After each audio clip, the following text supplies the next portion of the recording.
أعوذ بالله من الشيطان الرجيم.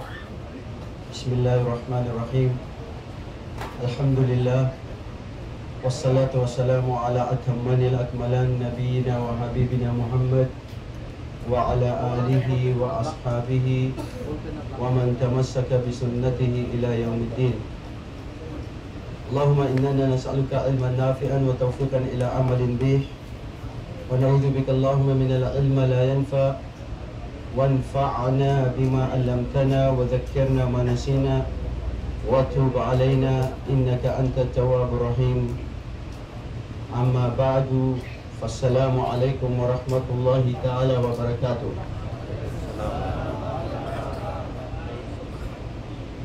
Mga kapatid sa pananampalataya,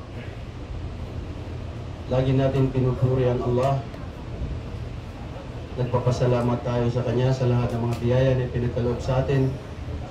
Nawa sa mga pagkakataong ito sa pagtitipon natin ay may isama ito sa lahat na mga mabubuti nating gawain na ipapakita niya sa atin sa araw ng paghukom.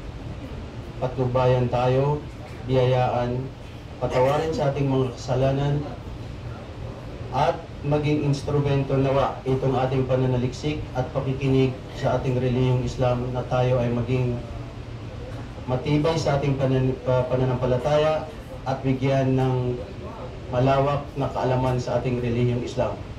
At nawa tayo ay ipunin ng Allah sa kanyang paraiso katulad ng ating pagtitipon ngayon. Allahumma amin. Amin. Ma adrakumut taqwa. Ano nga ba ang pagkaalam natin sa takwa? Noong nakaraang Sabado, mga kapatid, tayo ay lumisan mula Riyadh patungo dito sa Makkah. Ang ating tanging layunin ay para tayo ay dumayo o lumakbay patungo sa Allah subhanahu wa ta'ala sa kanyang panawagan sa banal na Quran, wa'adhin finnas bilhajj ya'tuka rijalau wa ala kulli dhamiri ya'tina min kulli fajjin amiq. Subhanallah. Mga kapatid, siguro if you will try to think deeply into ponder this verse of the Holy Quran, nung sabihin ng Allah subhanahu wa ta'ala kay Ibrahim alayhi salatu wasalam na Ibrahim, ipanawagan sa mga tao ang pag-hajj.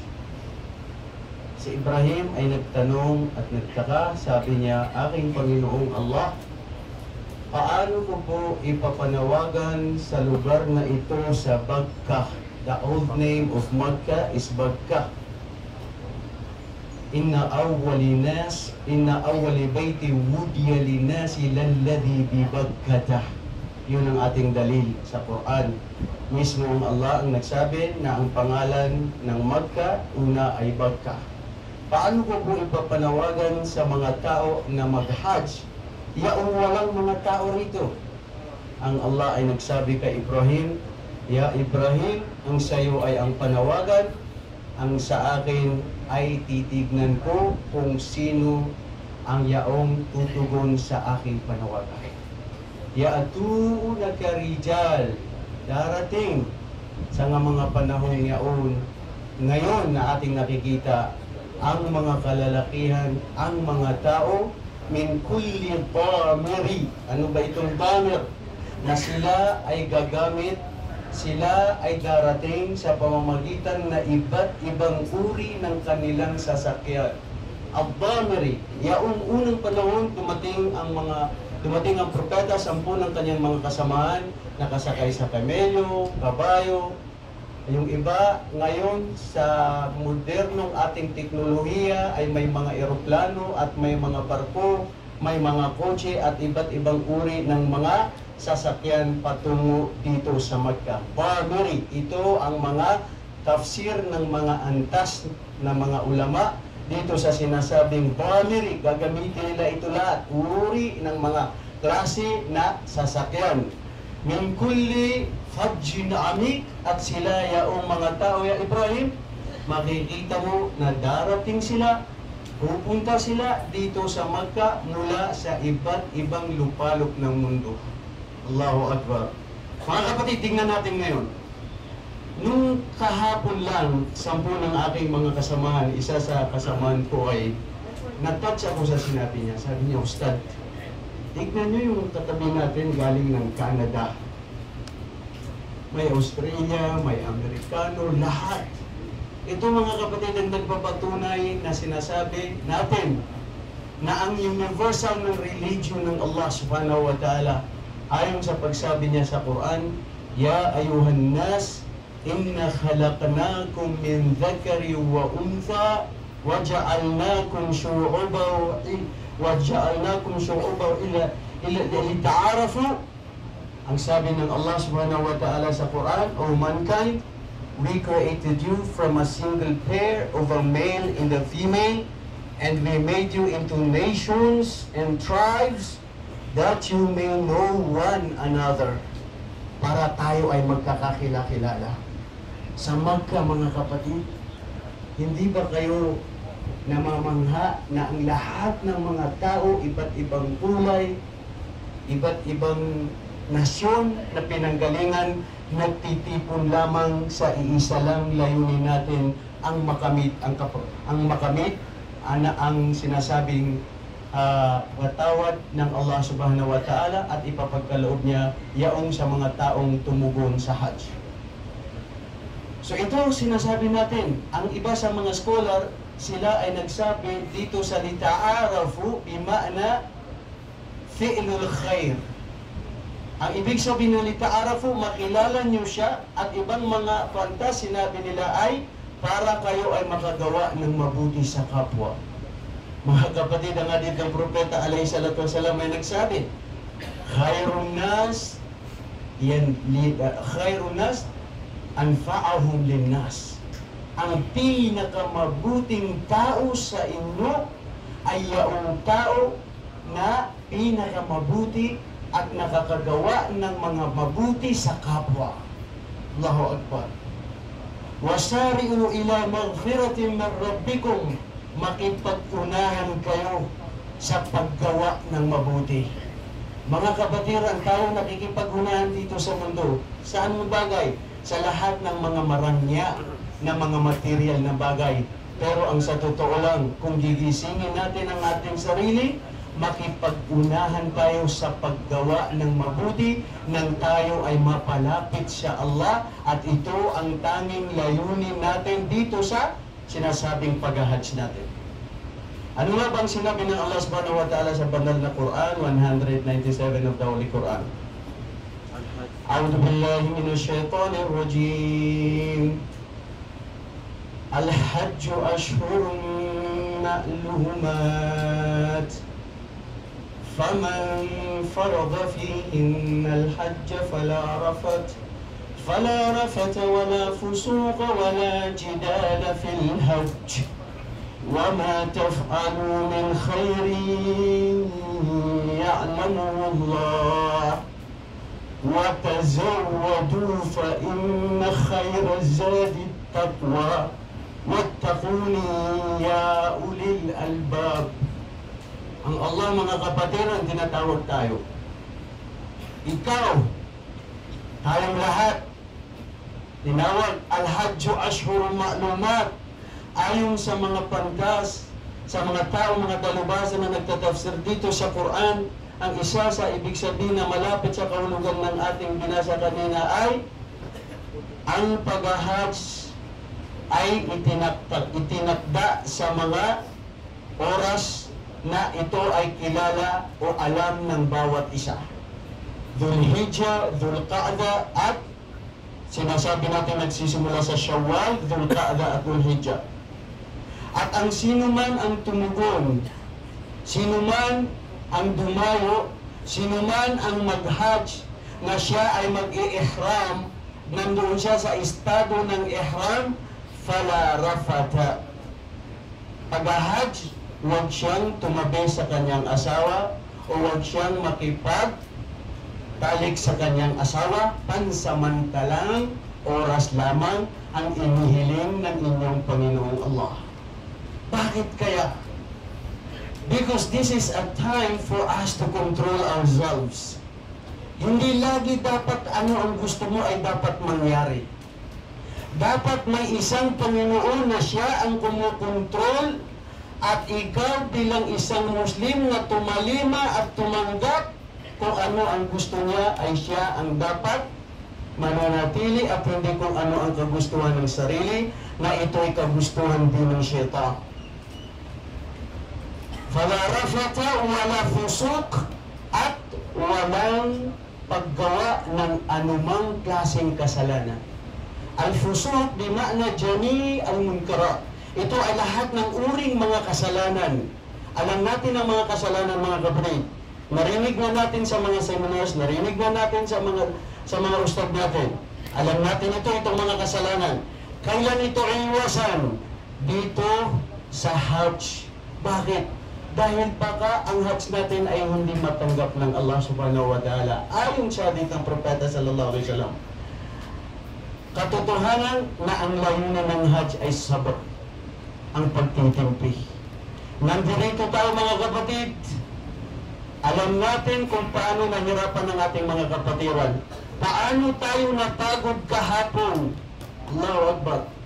Nung umalis tayo rito nung Yawm Arafah, sinabi ko sa isa sa mga kasamahan namin, dati sabi ko, bro, ilang beses na ako nag-Hajj. Pero iba itong ngayon ang naramdaman ko. Nakita ko ang lahat sa atin nagsasabi, labbaik Allahumma labbaik. O Allah, nandirito kami at tinugunanin ang iyong panawagan. Hindi ka namin ipinagtatambal.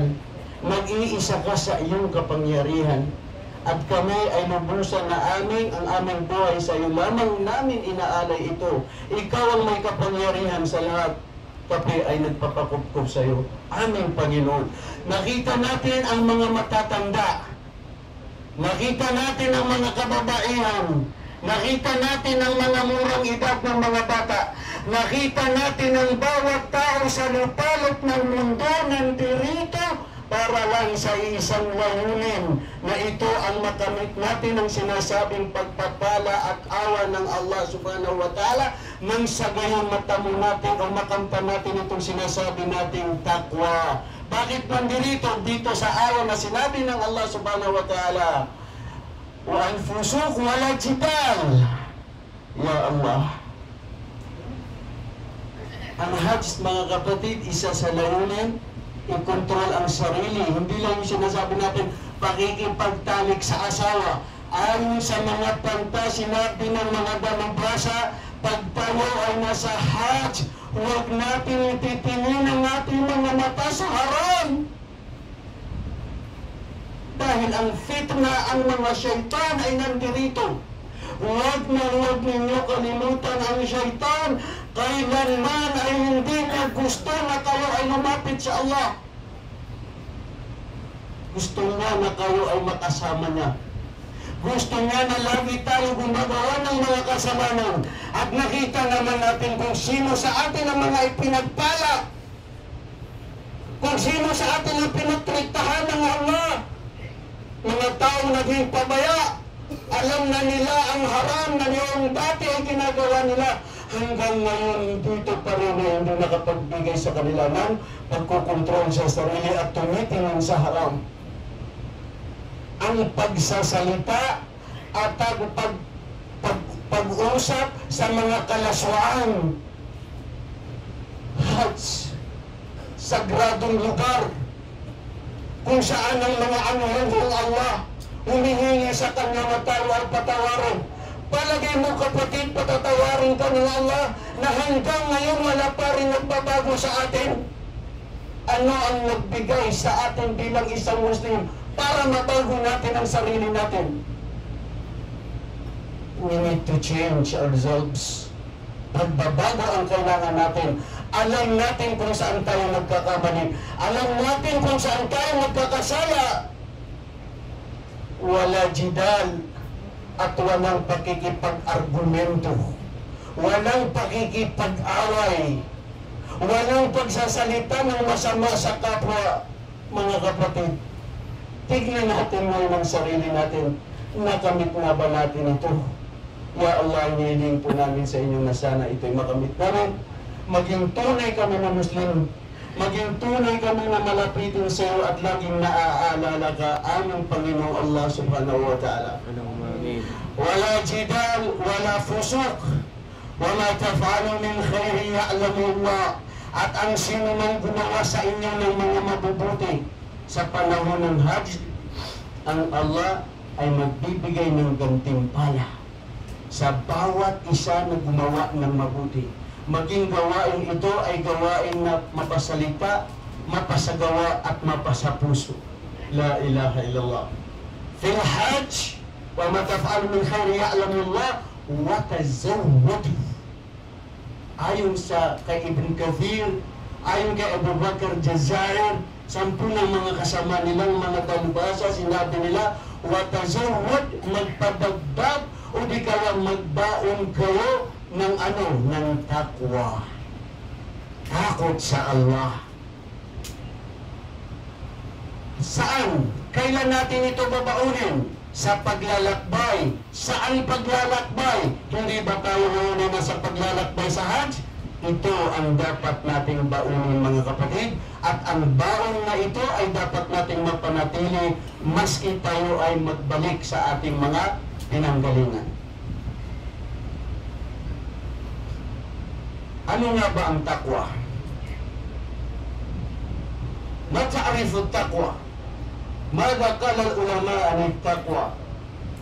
Marami sa mga pantas ang sinabi nila kung paano nila define ang takwa. Una, sinabi nila at-taqwa bimana fil lugha ma'khudatun min al-wiqayah, na ang ibig sabihin nito ay proteksyon. Anong proteksyon? Ipoprotekta mo ang sarili mo o ahadlangan mo ang sarili mo sa bagay na ano? Bagay na hindi kalulugdan ng Allah. Kaya bagat naman sinabi ito, sa sinasabi natin pagkaalam sa takwa ayon sa definisyon ni Shaykhul Islam bin Taymiyyah, at-taqwa Allah wa an taj'ala bainaka wa baina Allah al-wiqaya biimtithali awamiri wa ijtinabi nawahihi. Ano yun? Mga kapatid, nakikinig ba tayo? Nakikinig po tayo, mga kapatiran? Ang takot sa Allah, sabi ni Shaykhul Islam bin Taymiyyah, ay ang lagyan mo ang sarili mo at ang iyong Panginoon ng hardin. Limitasyon na huwag kang lumagpas doon sa mga bagay na hindi gusto ng Allah. Biinfifali awamiri, na ito yung pagsunod sa lahat ng kanyang mga ipinag-uutos. Wa ijtinabu nawahihi, at ito yung pag-iwas saan sa mga bagay na ipinagbabawal ng Allah. Ganda ng kanyang ta'rif ng taqwa, hindi ba?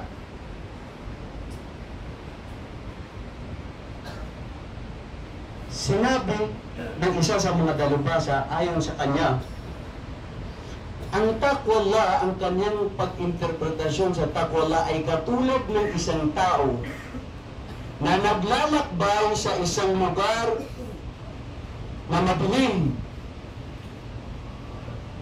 at maraming mga tusok. Tusok ang isang lugar. Ang tao na naglalakbay sa dilim na maraming tusok, iniiwasan niya ang kanyang sarili na siya ay makaramdam ng tusok.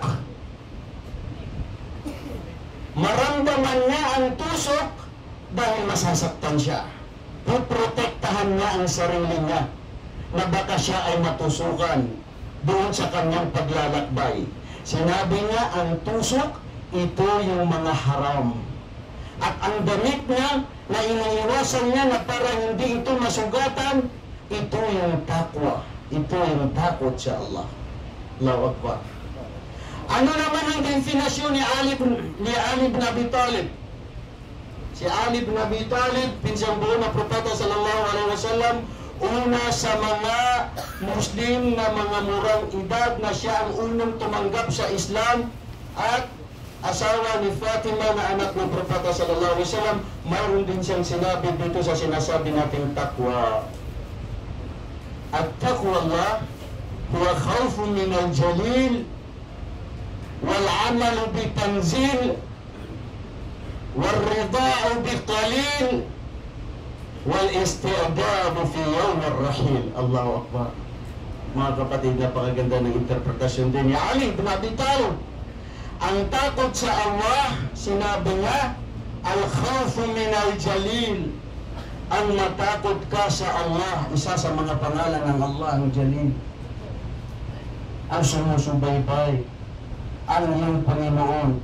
Wala kang pwedeng itago sa Kanya. Takot sa Kanya. Pagsunod sa mga gusto niya at pag-iwas sa Kanyang mga ipinagbabawal. Wal-amalu bitanzil, ang paggawa, paniniwala, pagsasakilos sa tanzil. Itong tanzil, ito yung Quran. Ang pagsunod sa Quran, kung ano ang ibig sabihin ay ipinag-utos ng Allah. Wal rida'u biqalil, at ang maging panatag ka o ikaw ay maging kontento kung ano ang bagay o maliit na ibinigay sa iyo ng Allah, kasama yung sa taqwa. Wal isti'dadu fi yawm ar-rahil, at ito yung sinasabi nating isti'dad, ibig sabihin pagpreparasyon doon sa araw ng paghukom. Hindi ba magandang pagpagkasabi niya dito sa sinasabi nating definition niya ng taqwa? Ano ang sinabi ng Allah sa Quran? A'udhu billahi minash shaitanir rajim.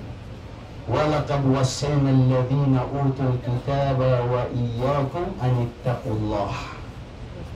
Katotohanan, ipinag-utos namin sa mga nauna sa kanila, sa iyo Muhammad, ang mga Hudyo at ang mga Kristiyano, the people of the book, we have ordained to them, and you Muhammad, ikaw ya Muhammad, sampunang mga mananampalataya na susunod sa iyong yapak, anittaqullah, na matakot kayo sa inyong Panginoon. Ano naman ang hadith na sinabi ni Mu'adh ibn Jabal radhiyallahu anhu, na ito ay sinabi sa Tirmidhi? An Mu'adh ibn Jabal radhiyallahu anhu qala Rasulullah sallallahu alaihi wasallam, ittaqullaha haythuma kunt وَاتَّبِعُوا السَّيِّئَةَ الْحَسَنَةَ تَمْحُهَا وَخَالِقِ النَّاسَ بِخُلُقٍ حَسَنٍ. Mga kapatiran, pakinggan niyo itong sinabi ng Propeta sallallahu alaihi wasallam. Napakagandang hadith. Kasama ito sa mga hadith na hadithu arba'un na Nawawi, at maraming sinabi ang mga pantas patungkol dito sa hadith na ito. Ang hadith na ito, sinabi ng Propeta sallallahu alaihi wasallam, tatakutan mo ang Allah kahit saan man kayo naroroon. Fear Allah wherever you are, or follow up the bad deed with a good one. Why? Because it will wipe it out. Sundan ng mabuting gawain ang kasalanan na ginawa ninyo. Dahil sa pamamagitan ng paggawa ng mabuting gawain, ang kasalanan na nagawa ninyo, ito ay pawawalan ng visa ng Allah. Ibig sabihin, kayo ay patatawarin dahil sa mabuting gawain. Ito rin yung sinabi ng Allah sa Quran, Ulaika yubaddilullahu sayyi'atihim hasanat. Sila ang mga tao na nagtawbah, humingi sa Allah ng kapatawaran, na sila pag nakagawa ng mabuti, pag nakagawa ng kasalanan, susundan nila ng mabuti, at ang kanilang mga gawain na masasama ay mawawala, patatawarin ng Allah, at sila ay bibigyan ng mga mabuti. Subhanallah. What is the beauty of Islam? You did sin, you made mistakes today, then you make tawbah, then follow up a good deed, mawawala yun. Sino nagsabi? Ang mahal ninyong Propeta Muhammad alayhi salatu wasalam. Sinabi dito ni Ibn Rajab, dito sa sinasabi na hadith na binasa natin, wa khaliqin nas, sinabi niya, wa khaliqin nasa bi khuluqin hasan, at ang pakitunguhan ang mga tao sa mabubuting gawain o mabubuting pakikitungo sa kanila. Mga kapatid, ito ang takot sa Allah. Sinabi dito, hindi sinabi ng propeta pakitunguhan ng mga Muslim, kapwa mong Muslim. Sinabi dito, pakitunguhan ang mga tao, bi'ammatin nas. Lahat ng mga tao, pakitunguhan sila ng mabubuting gawain. Sinabi ni Ibn Rajab, napaka-ma'a'adham, napakaganda, mabuti itong sinasabi nating wasiya, itong sinasabi nating advice, dahil ito ay patungkol sa karapatan ng Allah at karapatan ng maalipin sa kanyang kapwang tao. Marinig ba natin? Karapatan ng Allah at karapatan ng alipin sa kanyang kapwa-tao. Napakaganda itong hadith. Bakit? Ano ba sinabi ng Propeta sallallahu alaihi wasallam? Ya Mu'ad, atadri ma haqqullahi wa haqqullahi 'alal ibad? Qala Allah wa rasuluhu a'lam. Tanging ang Allah ang nakakaalam. Sinabi ng Propeta kay Mu'ad, alam mo ba, ya Mu'ad, kung ano ang karapatan ng Allah sa iyo at ano ang karapatan ng Allah sa iyo? Sinabi ni Mu'ad, Allah wa rasuluhu a'lam. Alam niyo ba, mga kapatiran, ano ang karapatan ng Allah sa inyo? Pagsamba, sambahin siya. Ay nakikinig. Alam ba natin kung ano ang karapatan ng Allah sa atin? Sino may alam? Sino ang may alam? Ano ang karapatan ng Allah sa iyo? Sambahin lamang. Brother Amir, naon sa kamandong, naon sa imong kinabuhi karon.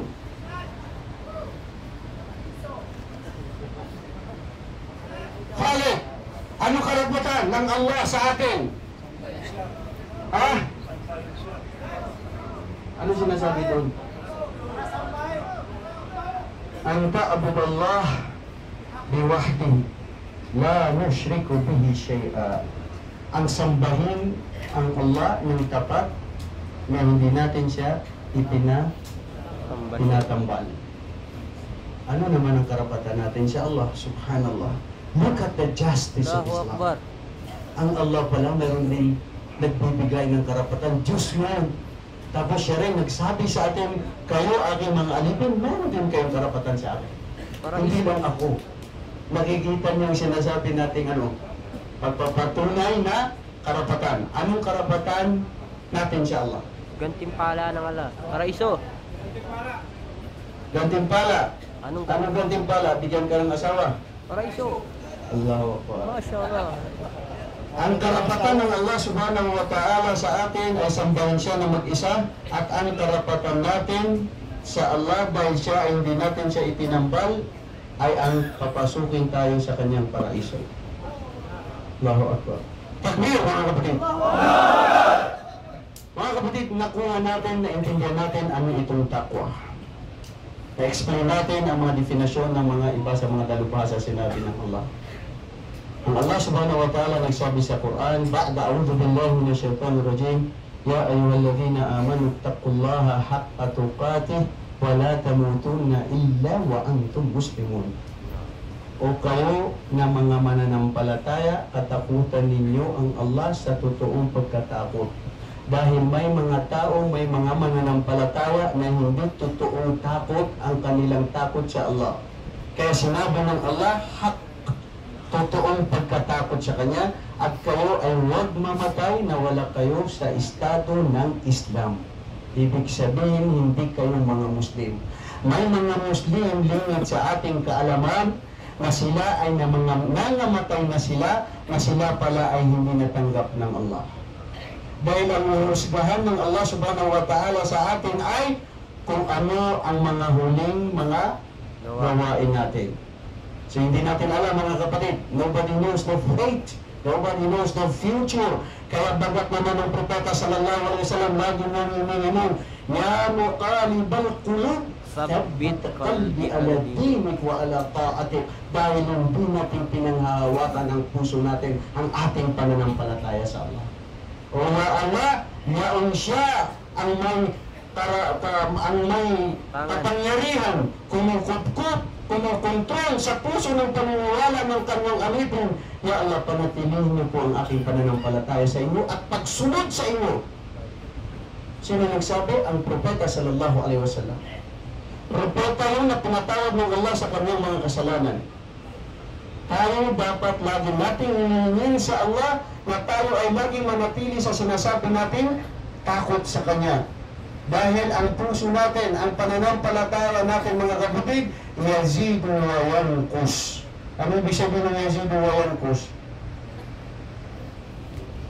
Level 2 ng batha. Yazidu wa yanqus. Ano ibig sabihin nun? Ha?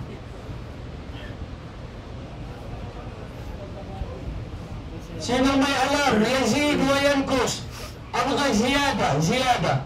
Hindi mo narinig yung ziyada? Ha? Dagdagan. With ziyada. Pag kumakain kayo, sabi, zid rus. Gusto mo magpagdagdag ng rus. Ang pananampalataya mga kapatid, yazid wa yanqus, ito ay tumataas bumaba. Kaya lagi natin hinihiling sa Allah subhanahu wa ta'ala na tayo ay laging mapanatili sa ating pananampalataya at takot sa Kanya. Mga kapatiran, magbigay tayo sa isa sa mga nabanggit sa hadith ng Propeta sallallahu alaihi wasallam, yung mga tao na matakutin sa Kanya. Ayon dito sa istorya kay Umar ibn Khattab radiyallahu anhu, dumaan ang isang lalaki na dumaan siya at nakita ni Umar ibn Khattab na meron siyang dala-dalang kamelo. Nakita ni Omar na napakaganda ang kanyang kamelo at meron din si Omar pero hindi ganun kaganda ang kanyang kamelo at sinabi niya, Ya Fatha, o ikaw, pwede ba tayo magpalit ng iyong kamelo? Sinabi ng isang tao, hindi po pwede. Hindi na kailangan na yun si Omar ibn Khattab. Hindi po pwede dahil ito ay hindi ko pagmamayari, dahil ito ay ipinagbilin lang po sa akin ito para ako ay bilang pastol dito sa sinasabing hayop na itong kamelo. Sinabi ni Omar, dagdagan ko ng pera ang hili o ano man para lang tayo ay magkapalit ng kamelo. Sinabi ng lalaki, hindi po pwede dahil hindi ko ito pagmamayari. Sinabi ni Omar, hindi ko naman nakikita ng nagmamayari. Wala siya rito. Pagpalit na tayo. Ang sinabi ng taong matakutin sa Allah, kung wala dito ang may-ari, nasaan ang Allah? Binibig niya si Umar ibn Khattab na hindi niya ibigay kung anong hiling at gusto niya. Isang gabi, ayon din sa istorya kay Umar ibn Khattab radiyallahu anhu, kana mashiyan yamshi fil layl. Limada yuridu an ya'rifa ahwal an-nas. Para dahil siya ay isang namumuno, may pagmamahal siya sa kanyang mga tao. At ito sa gabi, tinitignan niya ang kanyang mga tao, anong mga problema at sumuranin nila. Nadatnan niya ang isang bahay ng babae at ang kanyang anak. Bahay na sinasabi natin khuk na ibig sabihin ay bahay na maliit lamang. Nadatnan niya ang narinig niya na nag-uusap ang isang ina at ang kanyang anak na dalaginding. Ang kanilang trabaho o ang kanilang hanapbuhay ay pagtitinda ng laban, pagtitinda ng gatas. Sinabi ng kanyang ina, o aking anak, dagdagan mo ng tubig itong gatas, itong laban, para lalo itong dumami at malaki ang ating kikitain. Sinabi ng babae, sinabi ng murang edad na bata na nagbabalagita, sabi niya, inay, hindi po ba si Umar ibn Khattab, Amirul Mu'minin, pinagbabawal ito? Sinabi ng kanyang ina, anak, okay lang, kawala naman dito si Umar. Hindi niya tayo nakikita. Pero, datapwat bagko si Umar ay nakikinig sa dingding ng kanilang pintuan. Nang marinig ni Umar na mangha siya sa sagot ng isang bata. Sinabi niya, ya umma, o aking ina, kung wala po dito si Amirul Mu'minin, natutulog po ba ang Allah? Nasaan ang Allah? Napaiyak at napaliwa si Amirul Mu'minin. Isa sa kanyang mga anak na si Abdullah ay pinakasal sa batang yaong matakutin sa Allah subhanahu wa ta'ala. Bilang panghuli sa mga taong matakutin sa Allah. Nang sa gayon, sana may panahon na tayo ay minsan makontrol natin ang sarili natin, masacrifice natin ang sarili natin kung ano ang kagustuhan ng Allah at hindi kagustuhan ng syaitan at sarili mo ang mangingibabaw. Narinig nila si Tha'laba ibn Abdurrahman. Tha'laba ibn Abdurrahman, isang nasa murang edad na sahabi, Ansar, taga Madina, matalik na kaibigan ng propeta na laging malapit sa propeta alayhi salatu wasalam. Inutusan isang araw si Tha'laba pumunta sa palengke at sa kanyang pagpunta napadaan sa isang bahay kung saan itong bahay na ito ay walang pintuan at bigla siyang napapasok. Noong pumasok siya, kapatid, sa bahay na ito, nakita niya ang isang silid sa bahay na paliguan. Naliligo ang isang babae na may hardin na sinasabi natin kunting kurte na lamang at walang pintuan. Napasilip si Tha'laba bin Abdurrahman. Isang beses napatingin. Sabi ng syaitan, tignan mo pa, isang beses mo lang nakita. Tignan mo ang syaitan kung paano niya tayo siraan. Napangalawang tingin si Tha'laba bin Abdurrahman.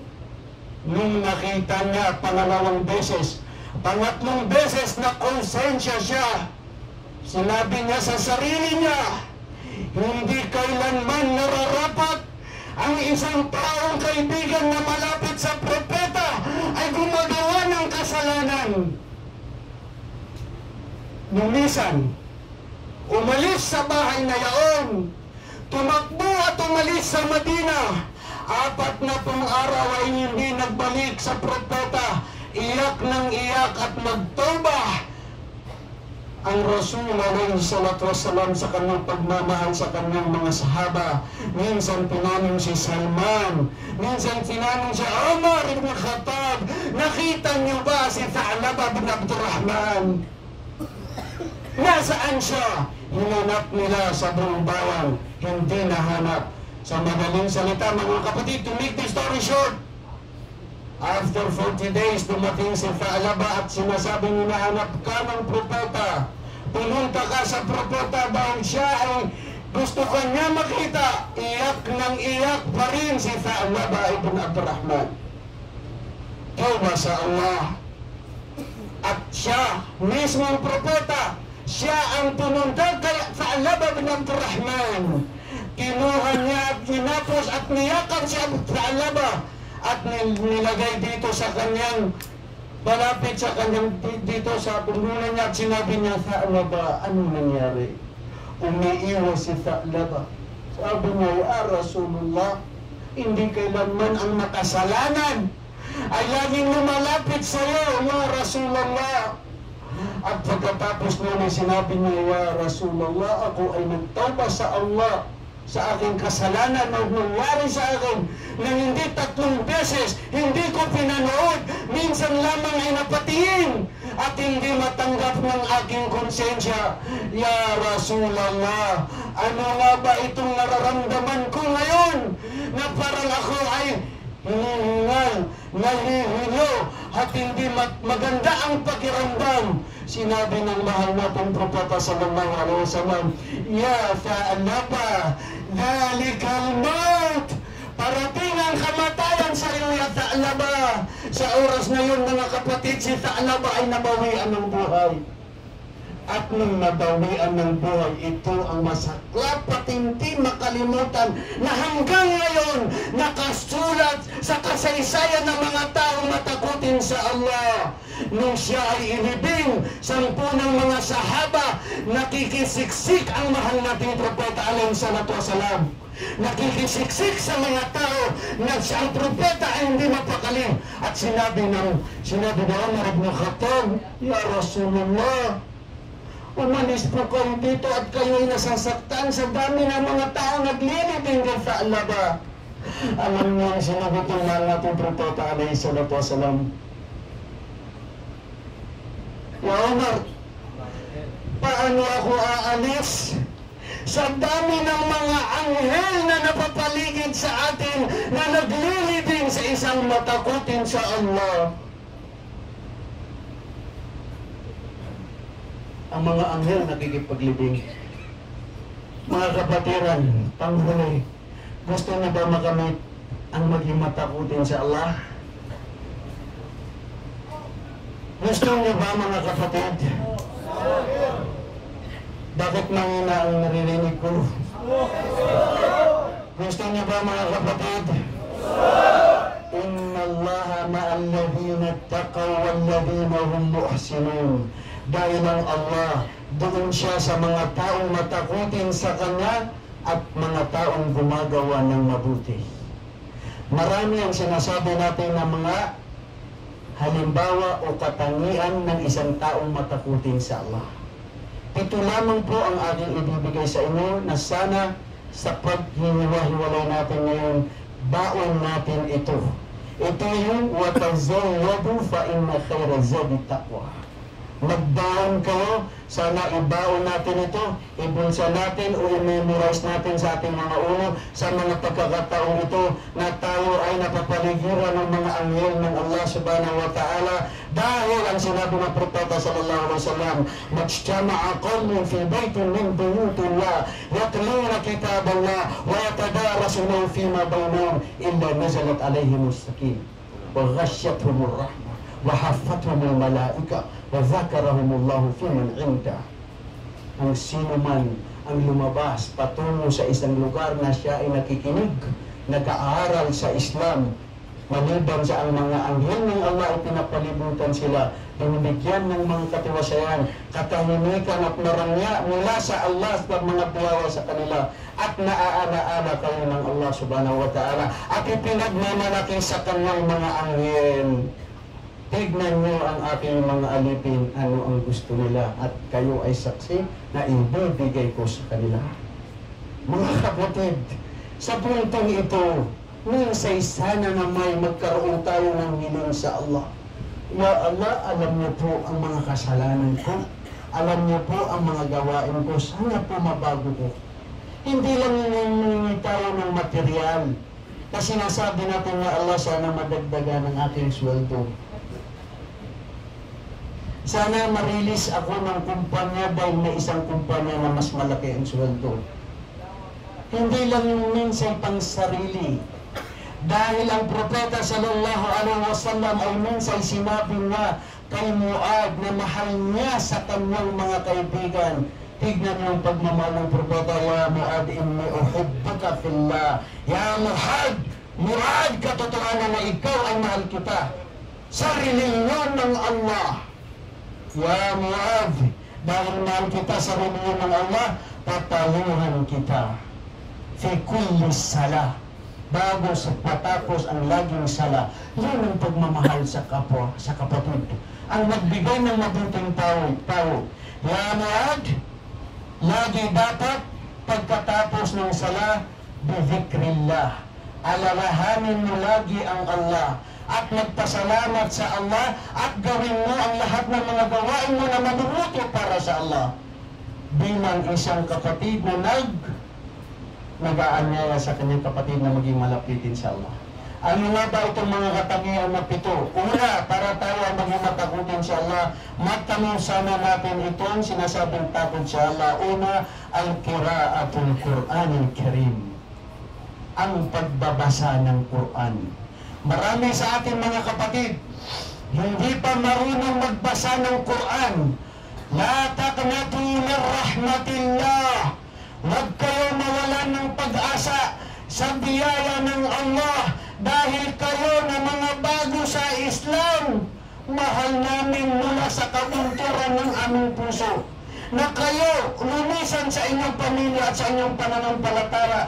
Ginabayan kayo ng Allah, wa antumul akhyar, kayo ang pinili ng Allah sa inyong mga pamilya at sa inyong bawang, dahil mahal kayo ng Allah. Allahu Akbar.